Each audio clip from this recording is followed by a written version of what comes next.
Ever feel like you're just drowning in information sometimes? You read something, maybe listen to a summary, but it doesn't quite click. Oh, absolutely. Or the explanations are just so dense, Yeah. hard to really get a grip on. Exactly. And that's why we do these deep dives. The whole point is to take something important, something complex, and just pull out the core ideas, make it clear, make it useful for you. Think of it as like hacking through the jungle to find the actual treasure. Yeah, a shortcut to really understanding. And today, wow, we are tackling some serious foundations. We really are. We're digging right into Rene Descartes' own work, specifically his selections from the principles of philosophy. Descartes. Okay, I think therefore I am, right? That's a famous bit. That's the one everyone knows, yeah.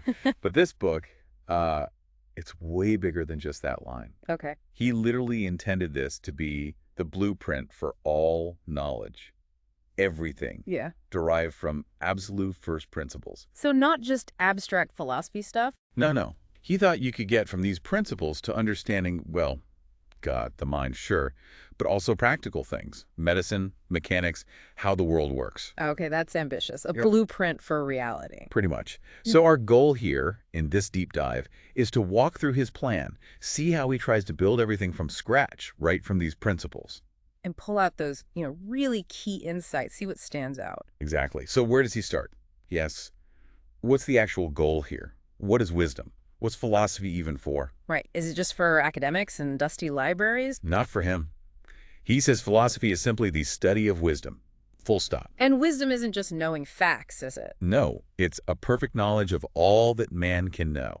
But critically, it's knowledge for living well, for staying healthy, for advancing the arts and sciences, practical value. Okay, knowledge with a purpose. And this is the absolute key. This knowledge has to be deduced logically from what he calls first causes or principles. Principles, like foundational bricks, Yeah. the absolute starting point. Right. Exactly. And these bricks, they have to meet two really strict conditions. Okay. One, they have to be so clear, so evident when you focus your mind on them that you just cannot doubt them. Self-evident. Undeniable. Got it. And two, everything else you know has to depend on these principles. You can get the principles without knowing all the other stuff, but you can't really understand the other stuff without grasping the principles first. They're the non-negotiable base. So why should you, listening right now, actually care about digging into this old philosophy? What's the payoff? Well, Descartes gets pretty passionate here. He argues this pursuit of wisdom through Right. philosophy, it's what makes us human, fundamentally. It distinguishes us from savages and barbarians, as he puts it. Yeah, a bit dated language, but his point is it elevates us, it helps regulate our lives. It's the true nourishment of the mind. He even says living without it is like choosing to keep your eyes shut, right? Exactly, like deliberately staying blind when you can see. That's powerful. Wow. And for him, the highest good you can achieve just using reason is this knowledge of truth through its first causes. It is the wisdom philosophy seeks. It's the ultimate goal. Okay, if it's that important, why did philosophy seem, well, kind of broken before him? What was his beef with Plato, Aristotle, all those guys? Yeah, he looks around and says, people calling themselves philosophers often don't seem that much wiser or better than anyone else. Fair point sometimes. He acknowledges the usual ways we learn stuff. Simple ideas, senses, talking to people, reading good books. Those are okay, They sound fun. up to a point. But he says the really great thinkers were looking for something more, a fifth path, something certain. And the problem was, guys like Plato and Aristotle, especially their followers, they didn't really build on certainty. They used probable arguments, things that seemed likely but weren't guaranteed. Exactly. They built these huge systems, but the foundations were shaky. Just probable opinions, not rock-solid principles. And that led to, Endless arguments. People debating whether you should doubt everything or accept some things. Just confusion. He says it led to extravagant errors. and he has that analogy about walking backward, doesn't he? Yes. Studying philosophy based on false or uncertain principles is like trying to get somewhere by walking away from it. Yeah. The more you study the wrong stuff, the farther you get from truth. Whoa. So counterintuitively, maybe people who hadn't studied the old systems were actually in a better position. Less baggage. That's his radical claim. It signals he's not just tweaking things, he's hitting reset. Right. Which brings us to his method. How do you find certainty when everything seems dubitable? You have to doubt. Doubt absolutely everything you possibly can. Precisely. That's step one. You must, at least once, doubt as far as possible of all things, systematically. actively try to find reasons to doubt everything you thought was true. Even things like math. That feels pretty solid. Even math. He gives a couple of reasons. One, well, people make mistakes in reasoning, right? What seems obvious can turn out wrong. But the deeper doubt, the really big one, is this. What if our very minds are flawed? What if some all-powerful being or just the nature of reality made us so that we are always wrong? Even about things that seem crystal clear, like 2 plus 2 = 4. The evil demon idea, basically, or just a fundamental glitch in the system. Kind of, yeah. It's the possibility of fundamental deception. If you can even entertain that possibility, then nothing is safe from doubt initially, no matter how obvious it seems. Okay, so you doubt your senses, you doubt your body exists, you doubt the external world, you doubt math. Is anything left after this philosophical demolition job? Yes. One thing. There's one truth that survives even this extreme doubt at the very moment you are doubting. You have to exist to doubt. Exactly. You cannot possibly think that you, the thing doing the thinking and doubting, do not exist while you are thinking and doubting. It's a contradiction, a repugnance, he calls it. I think, therefore I am. Cogito ergo sum. There it is. That knowledge pops out of the doubt. It's the first and most certain truth you find when you follow his method. The one fixed point. And you don't need, like, fancy definitions of thought or existence to get this right. No, they're simple notions. You grasp them just by experiencing the act of thinking itself. They're implicitly understood in the cogito. Okay, so the absolute starting point is, I exist as a thinking thing. What does that tell us about, well, what I am? Right. From the cogito, you start to understand the nature of the mind. You look at what you know for sure exists, while you're still doubting everything else, body, space, etc. And what's left is just thinking. Just thinking. All those properties you usually associate with bodies having length, width, depth, extension, having a shape, figure, moving around, motion, they don't seem to belong to this essential I that you've discovered. Its nature is purely thought. So the mind's essence is thinking. Yes. And here's a twist. He concludes that your knowledge of your own mind, as this thinking thing, is actually more certain than your knowledge of any physical thing. More certain than, say, this table in front of me. At this stage of the argument, yes. Because you're still doubting if the table or anybody truly exists, but you cannot doubt that you are thinking. You perceive that directly and with absolute certainty. So philosophically, my consciousness is more immediately real to me than the physical world. That's the conclusion from the method. He thinks most people miss this because they don't carefully separate the idea of mind from the idea of body. We just kind of assume we are our bodies because we see and touch them. Yeah, and we tend to think perception, seeing, hearing is something the body does, rather than an act of the thinking mind that's connected to the body. We haven't untangled those concepts properly. But by doing this philosophical work, we get a clear idea of the mind as just thinking substance. A clear and distinct idea, yes. Fundamentally different from physical substance. Okay, so step 1, I exist as a thinking thing. Certainty found. Where does knowledge go from there? How do we get the rest of the world back? Well, once the mind knows itself, it looks inward and finds it contains other ideas, too.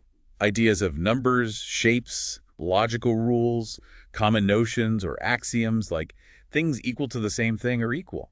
Stuff you use in geometry proofs and things like that. Exactly. And while you're actively focusing on the steps of a proof, seeing it clearly, you're certain it's true. Right, because you're using your understanding correctly. What happens when you stop thinking about the proof? Can you still be certain it's true just based on memory? And what about that deep doubt, the one about your mind maybe being fundamentally flawed? Yeah, that could creep back in. To be certain about truths, especially complex ones or truths about the external world, even when you're not actively perceiving them, you need something more, a guarantor. And for Descartes, that guarantor is God. That's the move. To eliminate that highest doubt, completely obscure all knowledge, he argues you need to establish that God exists, and crucially, that God is not a deceiver. Okay, how does he argue for God's existence from just, He uses ideas found within the mind. One famous argument is from the idea of a perfect being. He says we have this idea of being with all perfections. And he argues existence itself is a perfection. So the very idea of an all-perfect being must include existence. It's part of the definition, like having 3 sides as part of being a triangle.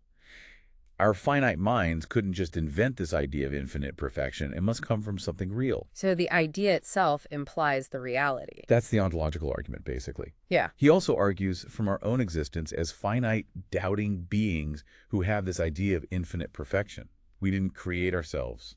We'd have made ourselves perfect. We depend on something for our continued existence, moment to moment. A cause. Right.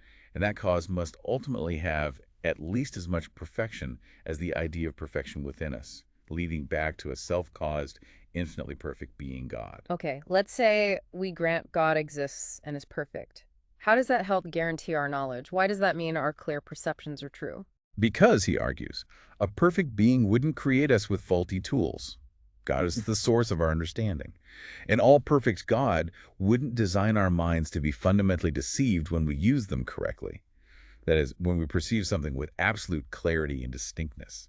A deceiving God wouldn't be perfect. It's incompatible. Exactly. So if God exists and isn't a deceiver, then whatever I perceive very clearly and distinctly must be true.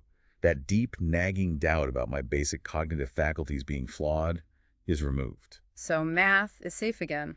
Logic is safe. Yes, the foundations are now secured by God's nature. He does also mention that we should believe things God reveals, like through faith, even if they seem beyond our reason, right? Yes, he acknowledges revealed truths. But his philosophical project focuses on what reason can establish, and God's existence guarantees the reliability of reason when used properly on clear and distinct ideas. Okay, but hang on. If God made us isn't a deceiver and guarantees our clear perceptions, why do we mess up all the time? Why do we make mistakes? Where does error come from? Ah, yeah, the million-dollar question. And his answer is crucial. Error doesn't come from our understanding the part of us that perceives ideas.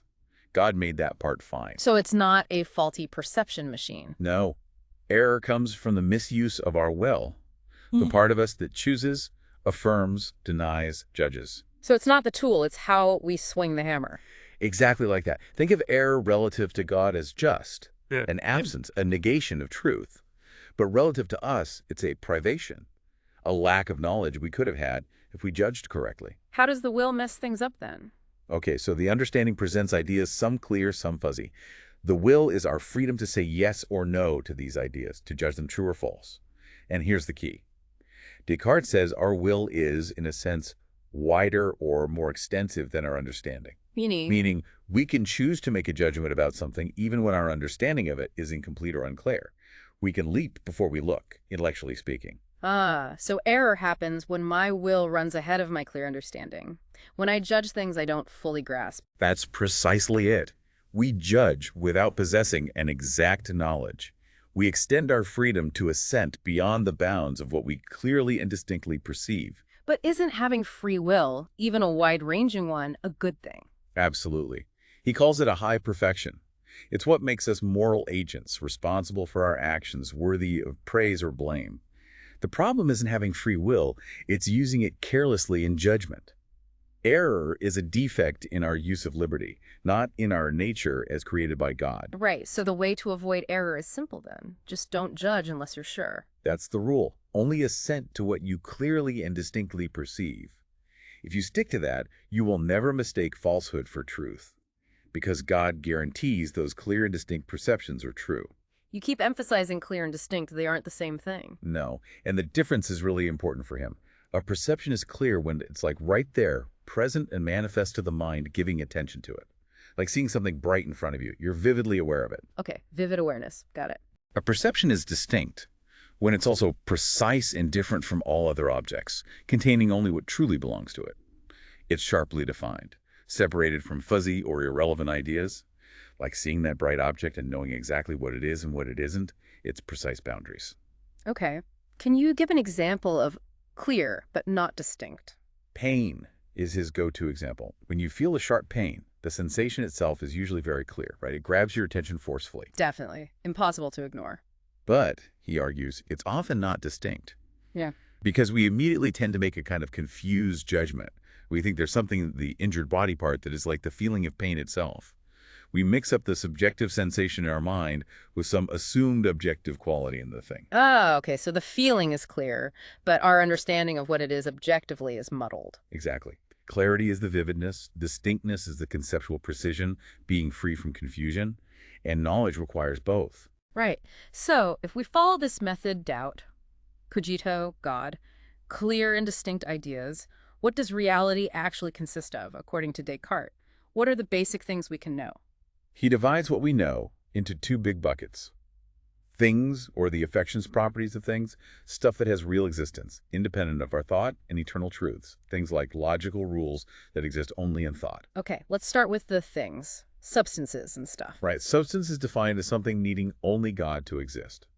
So first there's God, the infinite, uncreated, thinking substance. Okay. Then there are created substances. He identifies two fundamental kinds: mind, whose essential nature or principal attribute is thought, The thinking stuff. and body, whose principal attribute is extension, taking up space in length, breadth, and depth. Physical stuff. And that's it, just those two kinds of created things. Fundamentally, yes. Everything else we talk about regarding mind or body are modes, ways those substances exist or are modified. So, like, imagining or feeling are modes of the mind substance, and shape or motion are modes of the body substance? Exactly. And he stresses we get clear and distinct ideas of God, mind, and body by focusing on their principal attributes and not confusing them. What about abstract things like time, or numbers, or general concepts like triangle? He considers those mostly as modes of thinking about things, not independent realities.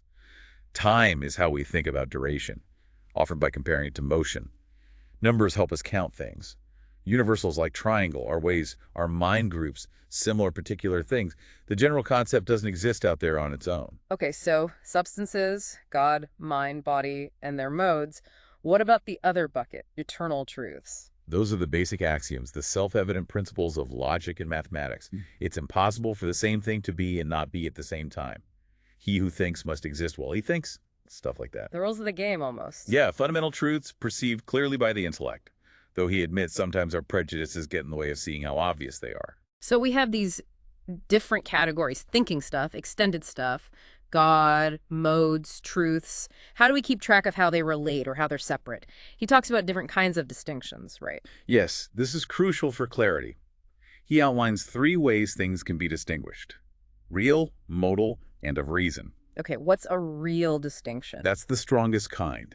It's between two or more substances. If you can clearly and distinctly conceive of one substance existing without the other, they are really distinct. Like mind and body. I can imagine thinking existing without a physical body, right? And I can imagine a body like a rock existing without a mind. Perfect example. Mm-hmm. Because you can clearly conceive them apart, he argues God could make them exist apart. Therefore, they are fundamentally different kinds of substance, even though they're united in humans. Okay, really distinct separate substances. What's a modal distinction? This is weaker. It's between a mode and the substance it's in, or between two different modes of the same substance. The key is, you can think of the substance without that specific mode, but you cannot think of the mode without the substance. Like motion and a body. I can think of a body without motion at rest, but I can't think of motion just floating free without something moving. Exactly. Or, say, the shape of a ball and the motion of that ball. You can think of the shape without the motion, or the motion without that specific shape. It could be a cube moving. But you can't think of either the shape or the motion existing independently of some extended substance like the ball. Got it.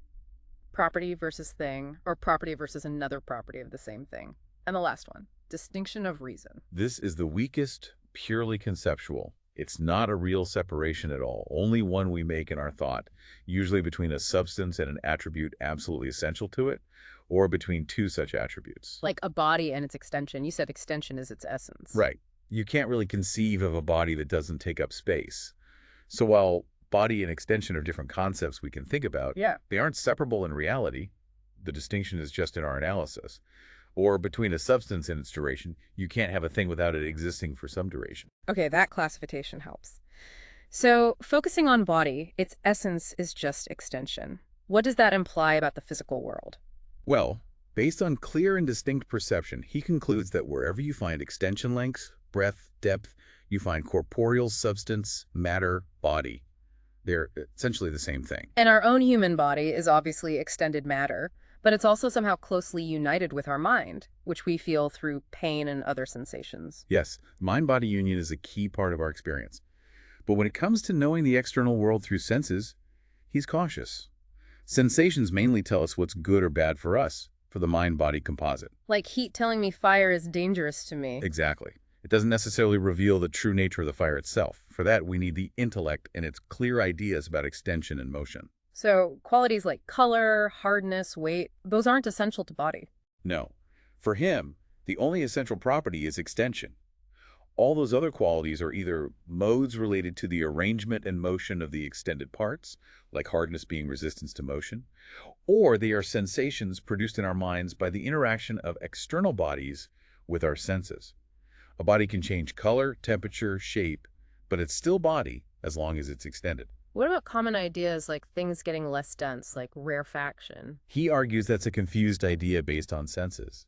Rarefaction isn't the body's own extension changing, it's just the parts of that body moving farther apart, with other tiny bodies, like air particles, filling the gaps. The total amount of extended substance hasn't changed, just its arrangement. And the idea of a vacuum, empty space. That's another big one he rejects, philosophically. Since extension is the essence of body, the idea of extension existing without any substance, a true vacuum is a contradiction, repugnant to reason. If there's space, there's substance. So if you could magically remove all the air from a jar, The sides of the jar would have to touch, because there'd be no extended substance left between them to constitute distance. Distance requires extension, which requires substance. so what people call a vacuum is just space without the expected stuff, like air. Right. It's empty of air, maybe, but not empty of all substance. There's still some subtle matter, some extended stuff filling it. And no atoms either. No smallest indivisible bits. Nope. Anything that is extended, no matter how small, can, in principle, be divided further in thought. Therefore, it's divisible in reality. No fundamental indivisible particles. And the universe itself, how big is it? Indefinitely extended, because we can always conceive of space beyond any boundary, and where there's extension, there's substance. And since there's only one kind of substance defined by extension, there's just one continuous material universe filling all conceivable space. No multiple worlds of different matter. Wow, so one giant ocean of extended matter. How do we get all the variety then? Trees, rocks, water, stars. It all comes down to motion. All the differences we see, all the forms and qualities, arise simply from the parts of the single extended substance moving relative to each other, arranging themselves in different ways. Okay, which brings us back full circle to the senses. If the world is just matter in motion, what were seeing, hearing, tasting really telling us? Right. He locates the mind's primary interaction point in the brain. Nerves act like cords transmitting motions from the sense organs and other body parts to the brain. These motions in the brain then cause the mind to have perceptions or sensations. And that includes internal feelings too, like hunger or emotions. Yes, hunger might be caused by motions transmitted via nerves from the stomach. Emotions, like joy or anger, he sees as somewhat confused thoughts arising from the mind-body union, often triggered by bodily states or external events, distinct from purely intellectual judgments. And the external senses, touch, sight, sound. Same principle. External objects cause emotion in sense organs, light hitting the eye, vibrations hitting the ear. This motion travels along nerves to the brain. And that motion in the brain triggers the specific sensation, color, sound, in the mind. He uses that phantom limb example, right? Feeling pain in a missing hand. Exactly. It shows the sensation isn't in the hand. It's produced in the mind by activity in the brain, which might be triggered by nerves further up the arm. The location is mental, caused by physical motion. And the crucial bit is, the sensation caused is often nothing like the motion that causes it. Absolutely key. Think about words on a page, just shapes, motions of ink, yet they cause complex thoughts and feelings in your mind that don't resemble the shapes at all. Or the sword cut causing pain, the pain feels nothing like the shape or motion of the blade. Right. And he says it's the same for color, sound, smell, taste. There are sensations caused in the mind by external motions, patterns of light, air vibrations, chemical interactions. But the sensation itself, the redness, the C-sharp note, the smell of coffee, is a different kind of thing from the motion. So the bottom line on senses is, they reliably inform us about the figure, magnitude, and motion of external objects, because those are properties related to extension, which nerves can transmit via patterns of motion. But they don't tell us about supposed inherent qualities like real color or real heat existing in the object itself, similar to our sensation. We can't even conceive how extension and motion could be those subjective qualities. so the redness I see isn't in the apple in the same way its roundness is. The redness is the effect the apple's surface properties, related to its extension and motion of particles, have on my mind via light and nerves. That's the radical conclusion. Sensible qualities like color, sound, taste are, in the object, just certain dispositions, consisting in magnitude, figure, and motion. The actual feeling of red or the sound of the note happens in your mind. An error comes, again, from judging incorrectly. Yes, we don't err if we just treat the sensation as an unknown something happening in us caused by the object. We err when we judge that the sensation itself, the feeling of red, exists out there in the apple, confusing our subjective experience with an objective property we can't really conceive of existing that way externally. Okay, so we build knowledge from the cogito, secured by God, focusing on clear ideas of mind, thought, and body extension motion. Senses guide us on size sheet motion, but sensations are mental effects. What about stuff too small to see, like the particles making up matter? He fully admits there are tons of insensible particles. Our senses don't reach that level. So reason has to step in. How? Guesswork. By analogy, he argues we can figure out how these tiny, unseen things behave by comparing them to larger, visible things we do understand. Like watching gears in a big clock helps you imagine how tiny gears might work. Precisely. He uses that exact analogy of inferring a clock's inner workings from its outside. We see the effects of natural bodies, we see their larger parts, and we infer the likely shapes, sizes, and motions of the unseen tiny parts that could produce those effects, based on analogies with observable mechanics. And is he claiming to know exactly how nature works at that micro level? Not necessarily. His goal is more about sufficient explanation. It's enough, he says, to show how observed phenomena could plausibly be produced by imagined mechanisms involving just figure, size, and motion of particles, consistent with his core principles. If the imagined cause matches the observed effect, that's useful knowledge. Especially for practical things like medicine or engineering. Exactly. If you can figure out a mechanism based on shape and motion that can produce a desired outcome, like a cure or a working machine, that's sufficient for those practical arts. You don't need to know if it's the only way God could have done it. He even suggests Aristotle only ever offered explanations of how things could be, not definitive accounts of God's exact methods. And then he finishes by sort of hedging his bets, submitting to the church and wiser people. Yes, there's that formal submission. But right alongside it, he reiterates his core principle. Ultimately, you shouldn't believe anything unless constrained to admit it by the force and evidence of reason. Reason remains the final court of appeal in his philosophical system. Okay, so let's recap this deep dive. We started feeling overwhelmed, maybe, by complex ideas, but we went straight to Descartes' own principles. We walked through his radical method. Start by doubting everything possible. Until you hit the bedrock certainty. I think, therefore I am, the cogito. From there, discovering the mind as pure thinking substance, distinct from body as pure extended substance. Then bringing God into the picture, not just as creator, but as the guarantor that our clear and distinct perceptions are actually true, solving that deep doubt. Understanding that error comes not from faulty perception, but from misusing our free will, judging things we don't clearly and distinctly grasp. We looked at the basic building blocks, substances, God, mind, body, modes, and eternal truths, and the different ways they can be distinguished. And explored the physical world as just extension in motion, challenging ideas like vacuums and atoms, and radically reinterpreting senses they tell us about size, shape, motion, but qualities like color are effects in our mind.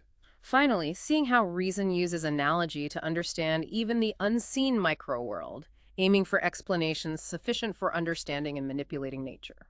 So this journey through Descartes gives you, the listener, a really foundational framework. It's the root of so many debates about mind, body, knowledge, science that are still going on. It's one powerful attempt to build knowledge from the ground up on a foundation of absolute certainty. Think about how revolutionary that was, just jettisoning centuries of tradition to start over from the self. And consider how that sharp split he made between mind, thought, and body extension still influences how we think about ourselves and the world today, doesn't it? It absolutely does. And here's a final thought, really capturing Descartes' own ambition. He genuinely believed that by rigorously applying his method and principles, humanity could eventually uncover all knowable truths, achieving the highest degree of wisdom. So what does it really mean to approach knowledge with that level of conviction, starting only from the undeniable fact of your own thinking and aiming to unlock, well, potentially everything?